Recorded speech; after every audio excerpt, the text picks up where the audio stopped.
झांसी ने फीता काट कर किया। उनकी गरिमामयी उपस्थिति में आयोजन का उत्साह और बढ़ गया। टॉस जीतकर छतरपुर की टीम ने पहले बल्लेबाजी करने का निर्णय लिया। छतरपुर की टीम ने निर्धारित ओवरों में 9 विकेट के नुकसान पर 105 रन बनाए और झांसी को जीत के लिए 106 रनों का लक्ष्य दिया। लक्ष्य का पीछा करने उतरी झांसी टीम ने शानदार बल्लेबाजी करते हुए 19.1 ओवर में लक्ष्य हासिल कर लिया। मुकाबला 6 विकेट से अपने नाम कर लिया। इस जीत के साथ झांसी महिला टीम ने 13 तारीख को होने वाले फाइनल मुकाबले में अपनी जगह भी पक्की कर ली।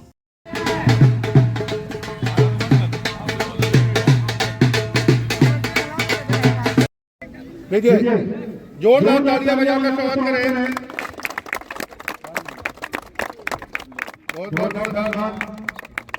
बहुत सम्मान और गर्व की बात है। सबसे पहले तो जो संचालन कर रहे हैं इन लोगों का वंदन अभिनंदन कर रहे हैं। बहुत बढ़िया आपकी भाषा शैली है। हमारा चूंकि बमोरी, हमारे लोग, हमारा परिवार, हमारा गांव, हमारे वो छोटे भाई लोग, सबको वंदन जिन्होंने अपने ऊर्जावान व्यक्तित्व से आज इन सबको सजाया है, इन बेटियों के लिए व्यवस्था की है, सारे गांव का नाम रोशन कर रहे हैं, उन सबका वंदन अभिनंदन है। इन बेटियों को भी इनके तो चरणों में कर रहे हैं क्योंकि हमारी बेटियां ही हैं ये। और बेटा एक बात बताना चाहते हैं कि बुंदेलखंड की धरा पे हो आप, जहां पे वीरांगना महाराज भाई आप ही जैसी प्यारी सी हमारी बेटी, हमारी बहन, जिसने वास्तविकता में पूरे देश में एक ऐसी अलग जगाई कि इसका देश कायल हो गया। जहां पे भी जाके हम लोग कहते हैं कि झांसी, तो वो कहते हैं झांसी की रानी, वहीं से आए हुए हैं आप लोग।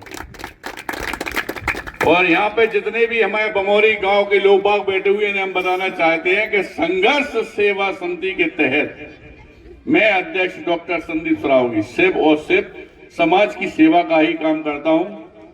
जात पात हम लोग नहीं मानते।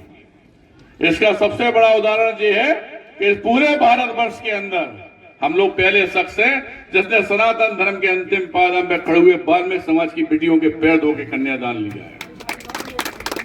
और इसी तरह इस बमोरी गांव में हमारे छोटे भाई लोगों को जब भी जरूरत पड़ेगी पूरी जिंदगी में, तब हम हमेशा इनके साथ में हैं, तन मन धन तीनों से। और बहुत बढ़िया आप लोग काम कर रहे हैं, क्योंकि बेटा होता क्या है कि इन गांव की भूमि, इसी खुशबू की मिट्टी की खुशबू से आप लोग निकलते हो और हमारे देश का नाम रोशन करते हो। और कब कौन कहां पहुंच जाए कोई भरोसा नहीं है जिंदगी में, इसलिए मेहनत हमेशा करते रहो। और इस बात का वादा हम कर रहे हैं कि जहां मेहनत करने में कमी आ जाए, पढ़ने लिखने वालों में कमी आ जाए, किसी शादी की होना हो, उस बेटी में कोई दिक्कत आ जाए, परिवार को आ जाए, या खेल कूद करना चाहती कोई बेटी या उसे कोई दिक्कत आ जाए, तो इस बात का वचन है आज बमोरी में कि मैं एक पिता और भाई के रूप में हमेशा उस बेटी, उस परिवार के साथ में खड़ा रहूंगा। हम नहीं मानते किसी को भी, ना कोई माननीय को, ना कोई सरकार को, ना किसी को, लेकिन हम एक बात जरूर मानते हैं भाई साहब कि जो दुख में खड़ा वो सबसे बड़ा। हमारा माँ बाप भी है, भाई बहन भी है, हमारा परिवार भी है। कुछ नहीं रखा इन जातिवादी जात पात को मानने में या इन ढकोसलों में, लेकिन ये बात मैं जरूर मानना जिंदगी में कि जो आपके दुख में खड़ा वो आपके लिए सबसे बड़ा। वो पिता भी है, माँ भी है, फूफा भी है, बुआ भी है। और एक दूसरे के काम में आओ दोस्तों। जो सनातन धर्म में कहा भी गया है कि वास्तविकता में जब आप किसी के आंसू पहुंचते हैं तो वहां पे स्वयं भगवान माता रानी विचरण करने लगते हैं। हम यही चाहते हैं कि जिस ताजगी के साथ, ताकत के साथ यहाँ की जो हमारे छोटे भाई वगैरह लगे रहते हैं, इन सबसे दोबारा यही वादा करना चाहते हैं कि मैं आपके परिवार के सदस्य की तरह ताज जिंदगी जब तक जिंदा हूं तब तक बमोरी गांव के लिए जो आप कहेंगे वो करूंगा। और धन्यवाद देना चाहता हूं सभी लोगों का। Thank you very much. राहत इंदौरी साहब का एक शेर है कि किसने दस्तक दी है दिल पर, कौन है? डॉक्टर संदीप सराफ तो अंदर हैं, बाहर कौन है? बहुत ही बढ़िया। तो फिर से कहा का बल्ला लगाते हैं तो इतना आसान नहीं है कि हर बॉल आपके ऊपर प्रेशराइज करे। बहुत बढ़िया। झांसी से डॉक्टर मकबूल सिद्दीकी की रिपोर्ट, TV1 इंडिया न्यूज।